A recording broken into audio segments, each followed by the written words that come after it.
بسم اللہ الرحمن الرحیم۔ حدیث مبارک ہے کہ طلحہ بن عبداللہ سے روایت ہے کہ نجد والوں میں سے ایک شخص حضرت صلی اللہ علیہ وآلہ وسلم کے پاس آیا۔ سب پریشان یعنی بال بکھرے ہوئے تھے۔ ہم اس کی آواز بھنبھناہٹ سنتے تھے اور ہم سمجھ نہیں پا رہے تھے کہ وہ کیا کہہ رہا ہے، یہاں تک کہ وہ نزدیک آ پہنچا جب معلوم ہوا کہ وہ اسلام کے بارے میں پوچھ رہا ہے۔ حضرت صلی اللہ علیہ وآلہ وسلم نے فرمایا کہ اسلام دن رات میں 5 نمازیں پڑھنا ہے۔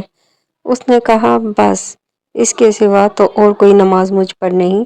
آپ صلی اللہ علیہ وسلم نے فرمایا، نہیں، مگر تو نفل پڑھے تو اور بات ہے۔ حضرت صلی اللہ علیہ وآلہ وسلم نے فرمایا، اور رمضان کے روزے رکھنا؟ اس نے کہا، اور تو کوئی روزہ مجھ پر نہیں؟ آپ صلی اللہ علیہ وسلم نے فرمایا، نہیں، مگر تو نفل روزے رکھے تو اور بات ہے۔ طلحہ نے کہا، اور حضرت صلی اللہ علیہ وآلہ وسلم نے فرمایا، نہیں، مگر تو نفل روزے رکھے تو اور بات ہے۔ طلحہ نے کہا، حضرت صلی اللہ علیہ وسلم، اس سے زکوٰۃ کا بیان کیا ہے؟ وہ کہنے لگا کہ بس اور کوئی صدقہ مجھ پر نہیں ہے۔ آپ صلی اللہ علیہ وسلم نے فرمایا، نہیں، مگر یہ تو نفل صدقہ ہے۔ نفل صدقہ دے تو اور بات ہے۔